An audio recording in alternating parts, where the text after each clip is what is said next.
Some people who they're wanting to come here, they don't know any Russian yet.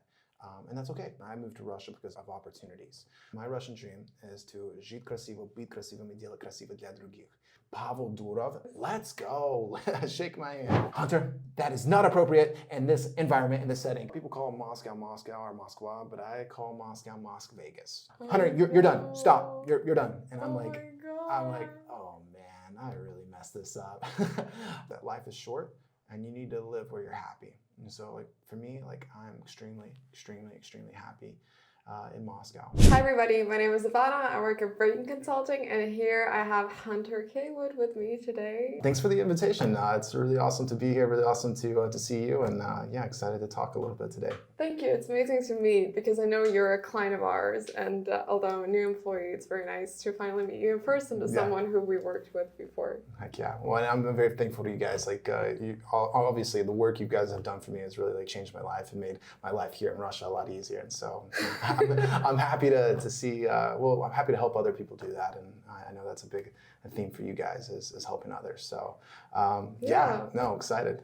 Yeah, that's like the thing of the whole interview, the whole idea. So thank you so much for joining. Thank you so much for agreeing to participate in that. So let's get to it. Dive in. Yeah. Yeah. Okay. So 9 years ago, you moved to Russia and you built a successful life here. Yeah. You do plenty of things. You have your own blog on Instagram.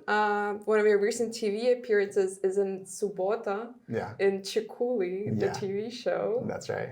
That was something very special, wasn't it? Yeah, that was cool. It was fun. That was a really cool TV show. Basically, the idea was that, it's kind of from actually an old TV show in the United States called Beauty and the Geek, my bad. Yeah, I think I heard it. Yeah, it was Ashton Kutcher, if you remember Ashton Kutcher.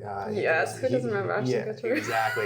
He was the host of that show. And so basically there's a Russian version of that show now. It's, basically kind of Beauty and the Geek. So there's like one guy, I played the role of a beauty, though I think that's a little bit debatable if I was the most beautiful person there, because my partner, she was technically a geek, but she was extremely smart, extremely beautiful. Agree, And well, anyways, we had to team up. For example, I had to do this quiz of Russian history against this other Russian guy who, he should have won. Like he had, I don't know, 9-10 years of Russian history. I've had like 1 year, not even 1 year, 9 years. Okay, 9 years, but like as a foreigner, like how do you? Like personal experience. Personal experience. Like everything I know about Russian history, it's like I, heard on like a museum tour of the Hermitage. Hermitage. I mean, that's something. Which is great, guys. I highly recommend St. Petersburg. Just amazing place.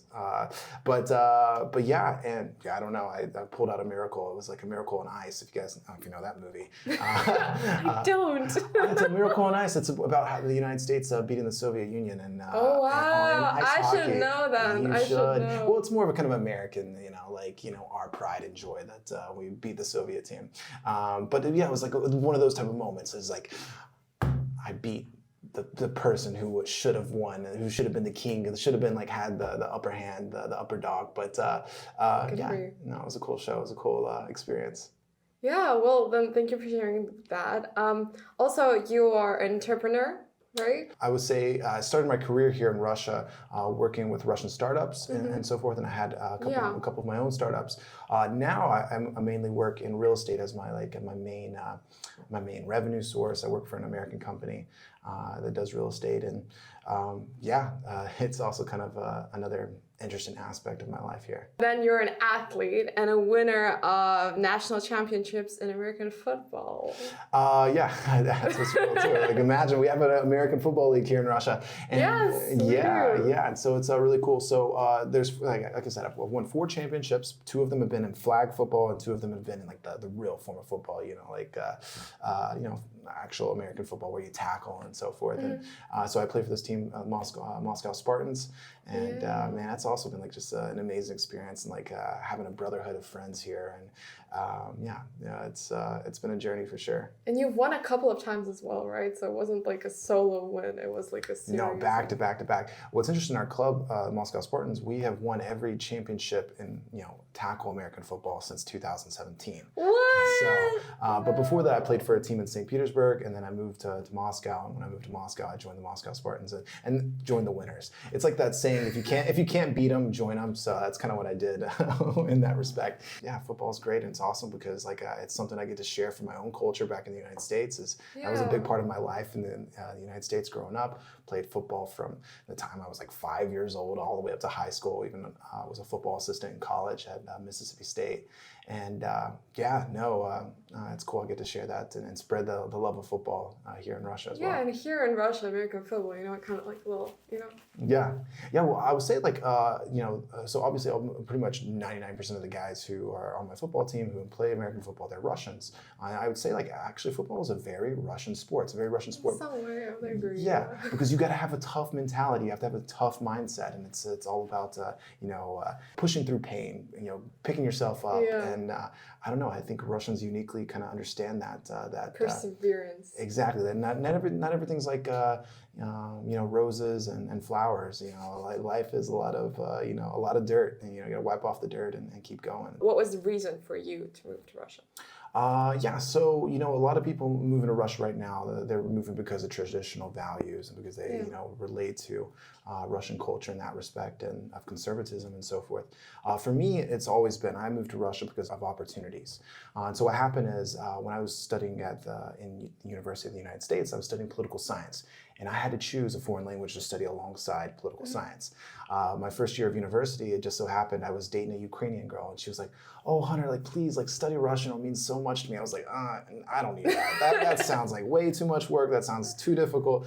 I'm gonna go with something easy like Spanish. Plus, Spanish, a lot of people in America speak Spanish, so it's way more useful. She was like, "Hunter, no, listen to me.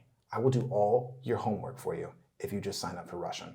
I was serious? like, "Let's go." Shake my hand, and we did it. That's a deal. Yeah, exactly. And so I started studying Russian, and just from there, two things happened. One, I fell in love with it. It was fun. It was interesting. It was intellectually stimulating. But number two is I realized Russian is this key that can open up a lot of doors for me. And so from there, my second year of university, I got I did a full internship for 6 months in Uzbekistan. And imagine you go to Uzbekistan, there's only two languages you can speak in Uzbekistan, Uzbek or Russian, exactly, or you're not speaking. So not at all, yeah. Yeah, so I chose, I went there, did that internship, really my Russian really, really, really, really improved there. Came back, finished out my degree in the United States. And at that point, I realized there's actually a scholarship program here in Russia through it's called the Presidential Grant for International Students. Yeah. And it's this competition. You essentially write a research essay and you put together an application, you get references and that sort of stuff, and you apply. And you get basically a point-based system. And I applied through that, and I won. I was on June 14th, 2016. I got the notification that I won that scholarship, and I got to choose which university I wanted to come study at. And I just knew at that moment, this is the pathway for me. This is what I want to do, where I want to go.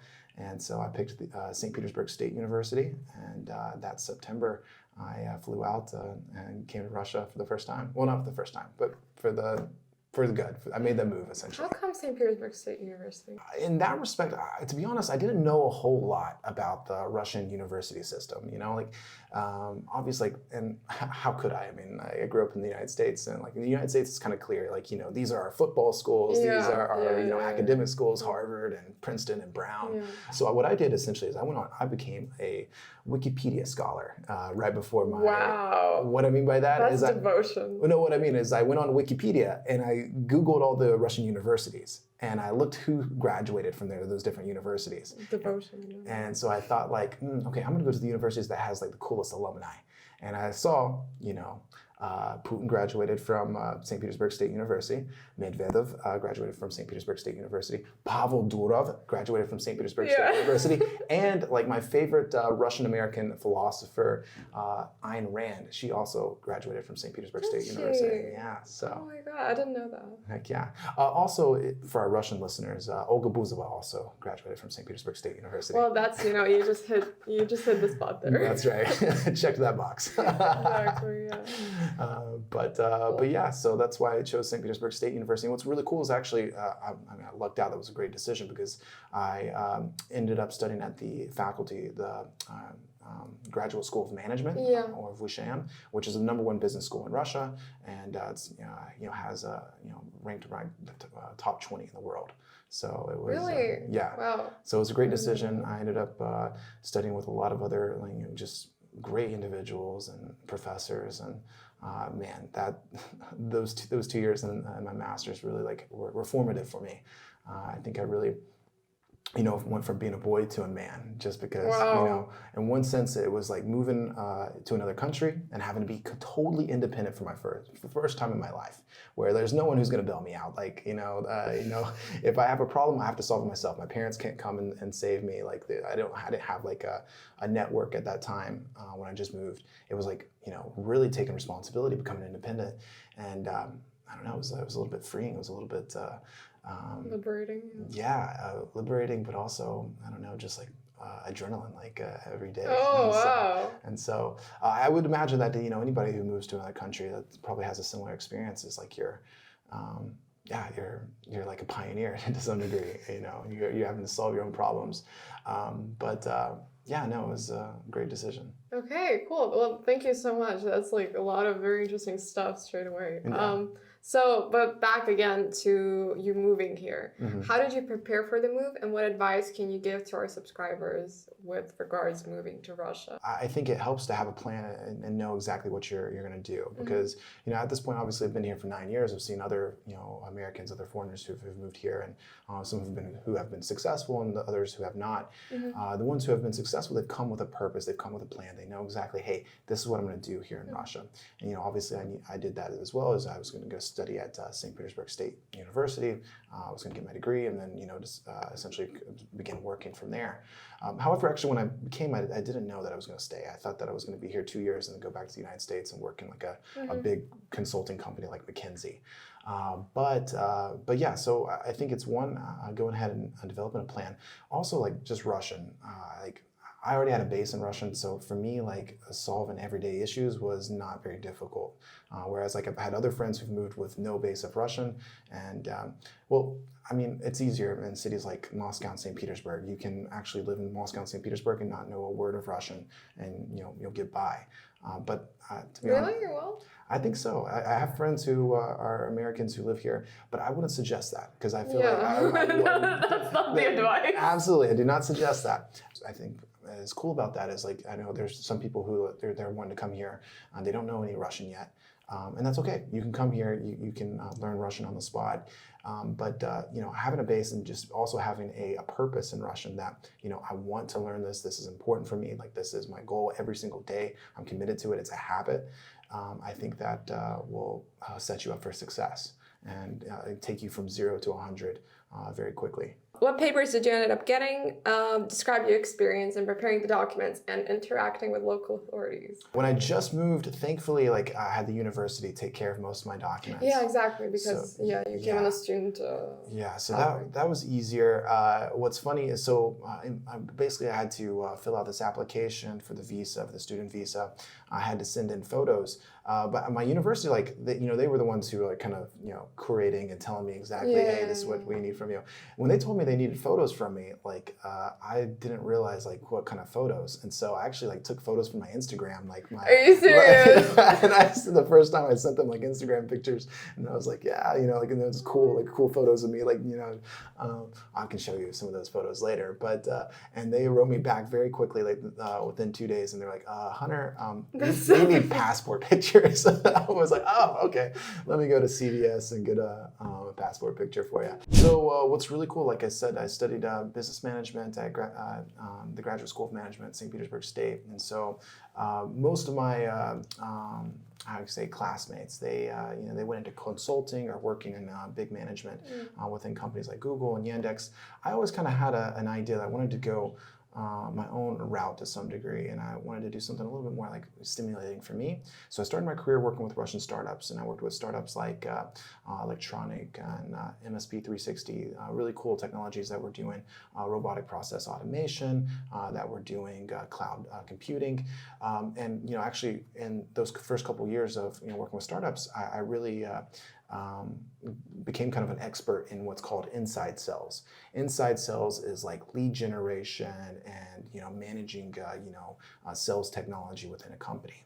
And so in around 2021, I got an opportunity to kind of move over to real estate, work with a company called Keller Williams, and I started doing inside sales with Keller Williams. And after a year of doing inside sales with them, I got recruited by Century 21, which is a global, worldwide brand. It's in Russia, it's in the United States, it's in Brazil, it's all over the world. And so, at this point, that's kind of my main job is figuring out the best lead sources for our company, making sure that when a lead registers on our website, that they get what they need, they get routed to the right department, the person who can help solve their problems, and then also our sales technology. We have a tech stack of things that make sales easier, faster, and more efficient. And that's my job, is constantly be teaching that technology to our agents, but also finding the best technologies that will continue to help us be successful. So it's been a really cool niche for me. So you're a people person, and with a lot of media projects of yours, could you please tell us a little more about your recent and the upcoming one, actually, that one we talked about? For a long time, actually, I had this kind of block in my head that I was like, I speak Russian, but not well enough to like go on TV. And so for the longest time, I wouldn't go do interviews. I wouldn't do projects that were offered to me in Russian on TV. That kind of changed last year. I got an invitation by my friend to go with him to Comedy Club. Comedy Club is like Russia's version of Saturday Night Live. Exactly. And so they have comics there. They do these skits that are really funny, and it's everybody watches it. Everybody knows Comedy Club. And I went there with my friend. I just thought we were just gonna that he had bought a table and that we were gonna be just sitting there and just watching the show. But a big then. My friend, actually, he was invited as a special guest. His name's Evgeny Chipatkov. He's one of Russia's top comics right now. And so they start the show, and actually they come immediately to Zhenya and start asking him questions about his upcoming tour or whatever. And Zhenya just hands me the mic and introduces me, and we have like a 3 to 4 minute conversation that just goes viral. And it turned out really funny. It was really organic. It was obviously totally improvised because I had no idea that was going to happen. And then right after that, after that show, I was just like, man, I can do this. What if I've been telling myself this trash in my head that I can't speak Russian well enough? Of course I can. And I realized at the moment, yes, I can, and I will. Let's do this. And so right after that, other TV channels and TED, the channel that hosts Comedy Club, they started reaching out to me about different projects. And so I did, the first big project was Games Without Borders, or Игры без границ. It was like this American Gladiator style show, sportsmen all across the world, playing for $100,000, and then I did another show that's very popular, Давай поженимся, Let's Get Married. We all know that one. Yeah, that's right. Russia's oldest, sweetest love show. I did that show, and a very popular one. And yeah, since then I've been doing a lot of different projects. I've been on 10 a couple more times, and I got another project that's coming up that's going to be very interesting. Tell us about that. I can't tell too many more details, but because it's upcoming. That's right. I signed an NDA, but it's a really cool show. Our American subscribers will relate to the show. They'll know it's a version of an American show that everybody knows. Let's just say that. And so right now I'm actually physically getting ready for that. Doing trainings every day, and exercising, make sure that when I get in that shape. That's exactly, that I'm ready to go, that I'm ready to compete at a high level. But yeah, it's a reality show, and that's also kind of been something that's also been a little bit more natural for me, is going on reality shows and just being myself and talking to people. That's kind of what I do. That's what I'm comfortable with, and so we'll see. I hope it works out. I hope the show goes well. Of course. I mean, it's such a huge show, and I mean, it's a steal from an American one, so of course it's going to be great. Yeah. The greatest. Well, I wouldn't say a steal. I would say, in my opinion, I think, Russia, SDS, has taken the show and made it a lot better. Okay, so yeah, that's my opinion. Oh, better in the sense I just watched the first season, and this will all be clear later, but man, it was just like, it was such a like a dobre show. It was just like such like good feelings, like good, like, man, good people, and they're all like I don't know, just they all have the right intentions, and like I don't know, you would watch the show and you feel really soulful afterwards.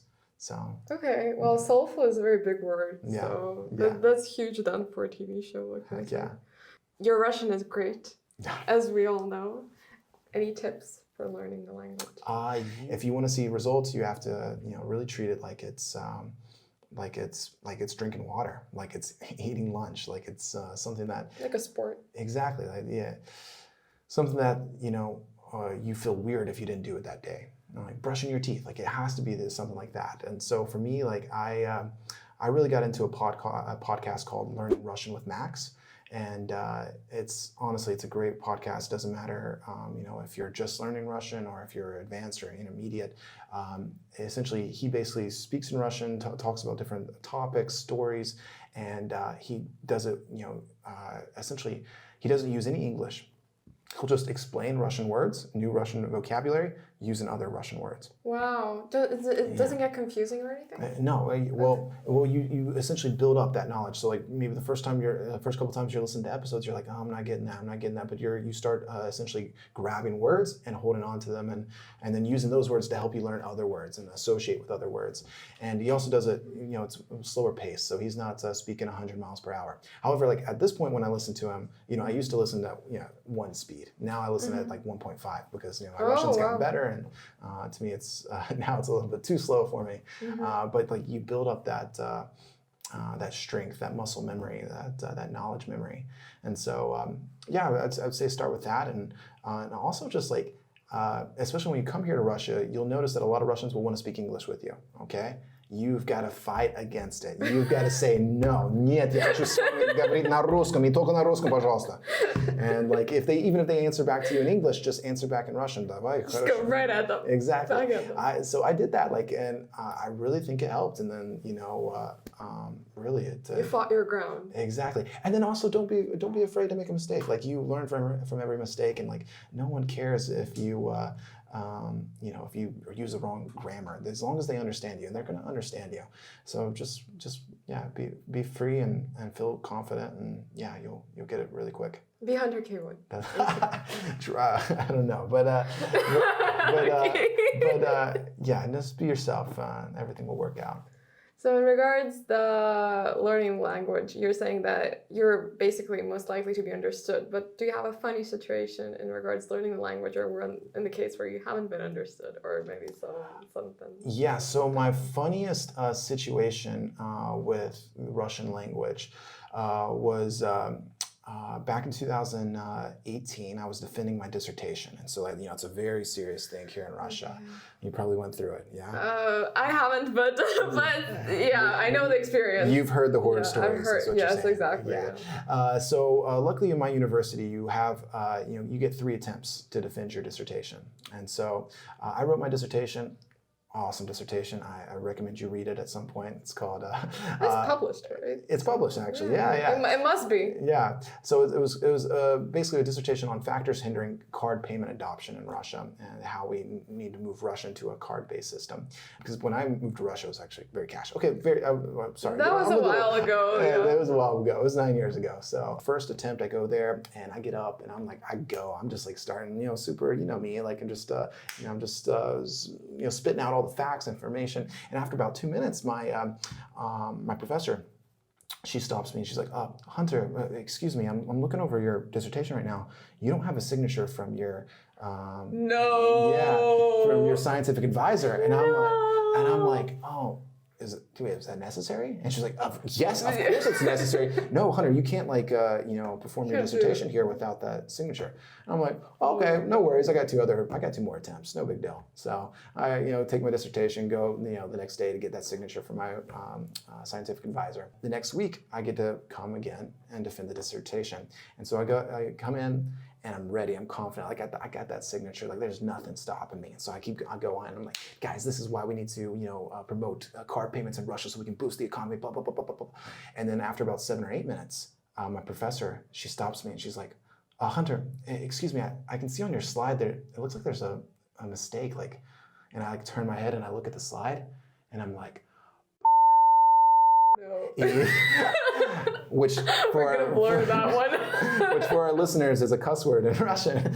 And everyone in the room is like, oh, my professor's like, oh, Hunter, that is not appropriate in this environment, in this setting. Hunter, you're done. Stop. You're done. And I'm like, oh man, I really messed this up. Thankfully, I came in the third time. You know, third time is the charm. And you know what? Like Michael Scott says, everybody deserves a second chance.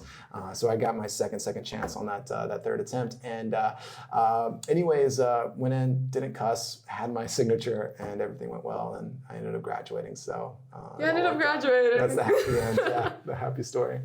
Okay, so yeah, then not language related, but still. When you first came, you had to find a place to live. How to find housing? How to solve the situation with finding a place to live? Mm-hmm. And what advice would you give? What should one be aware of when looking for a property? When I first moved to St. Petersburg, it was straightforward because I lived at the dormitory. But when I moved from St. Petersburg to Moscow, obviously that was like a situation where I had to find my own housing. So there's different ways to go about it.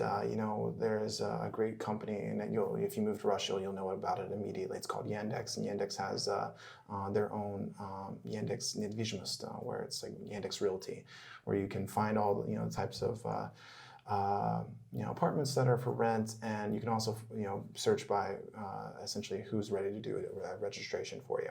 There's also like Facebook groups and so forth that people will help out foreigners who are looking for a place to live in Moscow and St. Petersburg, and that's also very helpful because they screen for people who are willing to do a registration for you. So I essentially went that route, found a place online that checked all the boxes that allowed me to register and so forth. And then the next part was just essentially going and signing a contract and having a deposit. So it wasn't too difficult. I think that step's a little bit. Yeah, like I said, the only difficult part is finding someone who's willing to do a registration for you. And because, again, the registration, it's pain. It's painful just thinking about it right now, talking about it. Like, I don't know if you could sense the pain in my voice. But besides that, finding that is nice. And so I highly suggest Yandex недвижимость, Yandex Realty for that. Was that did I answer that question? Yeah. I mean, that's like advice. What should I guess one be aware of? But you kind of said that it's finding the person who will really register you. Yeah, exactly. And and you can also what's also nice about Yandex недвижимость, you can also filter by apartments that require a full deposit or require like 50% deposit or a broker fee. So you can actually save money. Like I've never paid a broker fee. Because I've always like searched for apartments that don't have that don't have that filter, that are maybe directly from the what's it called, the owner of the apartment, or from like a company that manages lots of apartments. So so yeah. Cool, thank you. Why did you end up choosing Moscow over St. Petersburg? So a lot of people call Moscow or Moskva, but I call Moscow Vegas. Because I think Moscow, it's the place. It's a place for fun, business, and just a full life. And so, really, after I spent in total 3 years in St. Petersburg. So 2 years graduated. After 2 years, I graduated there and I stayed one more year. And after 3 years, I felt like I did everything. I felt like I'd already hit my ceiling, in terms of my career, in terms of what I wanted to achieve. Moscow, I felt that's like the next destination. Okay. That is like the final boss, The big boss. The big boss. And, I had visited Moscow a couple times at that point, and every time, obviously it's a huge transition from kind of a smaller big city like St. Petersburg to Moscow, which is very fast paced. It's huge. It's just like, it's a never ending city to some degree. I realized, I wanted to complete the next step of my Russian dream. And I tell everybody, my Russian dream is to жить красиво, быть красивым и делать красиво для других. Oh, that's beautiful. So if you translate that, my Russian dream is to be beautiful, do beautiful, and do beautiful for others. And so, did I translate that correctly? Yeah. I'm sorry, I did it so quickly. Быть красивым, делать красиво. No, bad. My bad. It's be beautiful, live beautiful, and do beautiful for others. That's the English translation. And I felt like in Moscow, I could do all those things because Moscow, we have obviously It has everything, yeah. have everything. We have culture. We have all the. It's Moscow's like also the Hollywood of Russia. It's all the movies are and TV is here. We have all these art centers where on the weekends you can go see some of the most beautiful museums and you can see some of the most beautiful artists and you can go to plays and watch performances and so forth. We have all these beautiful parks just to have a really high level of life. And at the same time, yeah, it's a business place. It's you are in Moscow. It's a big city, but it's also kind of a derevnya. It's kind of like a village where you're one handshake from anything and anyone. Yeah, and I like that aspect of it. And I realized, I want to be someone here in Russia, and the way to do that is to move to Moscow. Yeah, and people don't really shy away, like regardless of who you are, you can find anyone on the metro, really, because that's like the way to kind of move around the city. Yeah. You never know, really, where you For sure, yeah. But yeah, so I think that that move to Moscow in 2019, that was probably one of the best decisions I made. And then COVID happened. Oh, well. Right after that, and but I'm glad I spent COVID in Moscow because yeah, it was a lot more enjoyable, I guess, a lot more tolerable, I could say. So.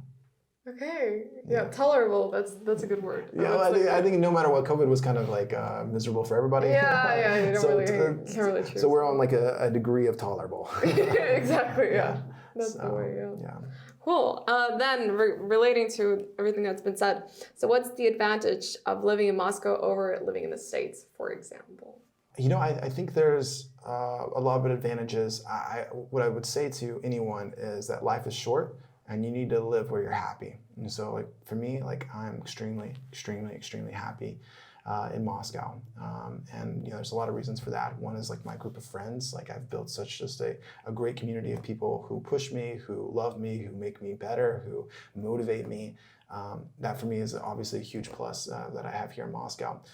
I mean, obviously, we can talk about like the standard of living, quality of life. Like money goes a lot further here. I don't have to worry about medical expenses so much. I don't have to worry about all these different insurances. I really can kind of achieve my financial goals faster here because there's just obviously cost of living is cheaper, but those kind of those requirements for life, health and transportation and your living accommodations, they're a lot more manageable here than like in the States, where unfortunately everything's just gotten completely inflated and gone crazy expensive. So yeah, from that perspective, that's also a big plus. But then again, like I said, it's having a quality of life, because I think like a human being, like it's the kind of lifestyle where you just work and you live to work, that doesn't work. That's not why we're alive. We work to live. And I think that in Moscow, you can really do that. You can work and then you can have a very vibrant life outside of work. Whether it's, like I said, going to plays, going to, art museums and seeing all the different kind of aspects of Russian culture and international culture, because Moscow's an international city, and Russia's a very diverse country. We have just this weekend that Bashkir group that got famous off that song "I Homai." You know what song I'm talking about? No, actually, it's a really popular song. It's like in the top charts Yandex right now. They had a concert in Moscow. So yeah, I mean, just like there's so much in that respect. And I did Kung Fu actually this weekend. I tried Kung Fu for the first time. What? Yeah, it was really How cool. was that? It was really cool. Really challenging, a lot harder than I thought it was going to be. I totally underestimated those guys. But yeah, no, but like, that's what I'm saying. Like Moscow is like, you can really have that full, vibrant life that you're looking for, and it doesn't cost an arm and a leg, Okay, then if not Moscow, what city would you like to visit as a tourist and why? Oh, as a tourist, I have a couple favorite cities in Moscow. Tolyatti. I don't know. Okay, number Yeah, one. number one, Tolyatti. It's just beautiful. It's nice. I went to my first Russian wedding in Tolyatti, and so it was First Russian wedding out of how many Russian weddings? okay. Like at this point, I've gone to like 3, but it was Okay. well, the first one. You always remember your first wedding. First Russian wedding. That's right. Yeah, so Tolyatti, big fan of Tolyatti, big fan of Kazan, big fan of obviously St. Petersburg because I lived there for 3 years. I've also been to Stavropol. If you know Stavropol, every year they have a big festival called Kardo. And it's like this street festival. It's really cool. And they have like street sports. Like it's kind of like a Red Bull event where they have skateboarding and break dancing, all that the cool stuff. But yeah, that's what's also cool is like I think for my whole life, I obviously I want to go to as many cities in Russia as possible, but I think Russia will never cease to amaze me in the fact that like, there's so much beauty, there's so many great places and cities and great people, and like the list I just gave you, it sounds like a lot, but It does sound like but really that's just so small. Like I still haven't been to Altai, I still haven't been really to Siberia, to Novosibirsk. Yeah, I was just gonna ask how far east have you been? Yeah, no, I haven't really gone east enough. But, with time, we'll fix that, so. Hopefully soon. That's right, that's right. Cool, thank you so much, Hunter, for all this time you spent with us. And thank you for answering all the questions we had.